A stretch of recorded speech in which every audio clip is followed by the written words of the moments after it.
nga mapigilan muli ng mga netizen na mainis kay Chloe San Jose. Lalong-lalo na nga at kaarawan ngayon ng ina ni Carlos Yulo na si Mommy Angelica Pocus Yulo kung saan nandun din ang kanyang kapatid. Pero walang pagbati itong si Chloe at itong si Carlos. Actually, nito lamang ay nag-viral sa social media itong si Chloe San Jose dahil tila napakarami nga daw gustong patunayan ng girlfriend ni Carlos Yulo.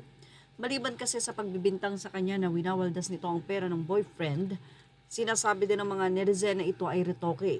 Kaya naman ipinakita ni Chloe San Jose sa isang video na hindi retoke ang ilong niya, ito ay kanyang pinisil-pisil, pinindot-pindot, at kung ano-ano ang pinagagawa ni Chloe San Jose sa kanyang nose para lamang ipakita sa mga netizen na hindi siya nagparitoke o gumastos ng pera para i-enhance ang kanyang ilong dahil ito ay natural na matangos na.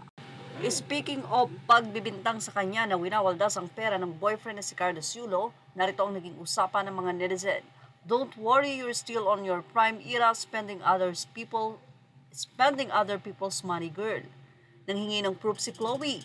Sinang isa hindi na obvious, girl. Whatever lie, all you want.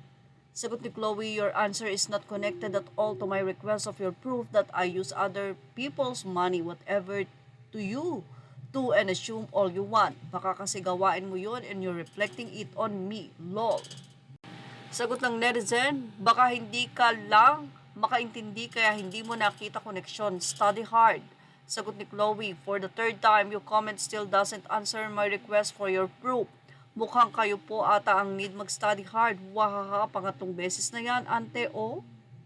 Sagot muli ng netizen kay Chloe, sige na nga, sabi mo with your fake degrees. Or with your fake degree. Sumagot si Chloe at sinabing may fake degree? I'm not even finished with my studies yet. It's in the works pa lang po, hahaha. Halatang nakikiride ka lang po sa hate and issues. You obviously didn't do your research. I'm getting second-hand embarrassment emo. Hindi pa nga dyan natatapos ang nasabing mahabang conversation at sagutan ni na Chloe San Jose at nasabing netizen. Sinang netizen, proof pang nalalaman. Saan ka ba kumukuha ng kakapalan ng mukha mo, Inday? Pati magulang mo asa kay Carlos tapos sasabihin mong proof? Kapag nauntog yang si Chloe, ewan ko lang kung di mo tutuhanin yung banta mong mag-suicide. Sipa ng isa, ang daming BO na dapat maglabas ng proof, di ba dapat ikaw maglabas ng proof kung saan galing yung mga burloloy mo sa katawan? Wala kang ang hotel na tinitirahan sa Japan dahil wala kang pangbayad. Kaya pati coach ni Kaloy na damay tapos sasabihin mo proof, paano siya makakakuha ng proof na kung ikaw nga walang maipakita? Ang acting like smart pero BO. Dami mong tagasunod hahaha, kakatuwa ka, Inday. Kaya naman agad-agad naglabas si Chloe San Jose ng transaction. Ito ay ang credit cards kung saan makikita ang kanyang pangalan na Chloe Angela P. San Jose at doon na nakalagay ang mga nagastos. Makikita din na 244,414,000 ang nasabing statement ng napaggastusan. Samantala, sagot naman ng netizen sa proof niya na ito na ayon kay Chloe, okay, ito pala yung walang pambayad at walang proof na maipapakita. Sagot ng netizen, hahaha, hindi ako Tanji. This is not valid as a proof of evidence.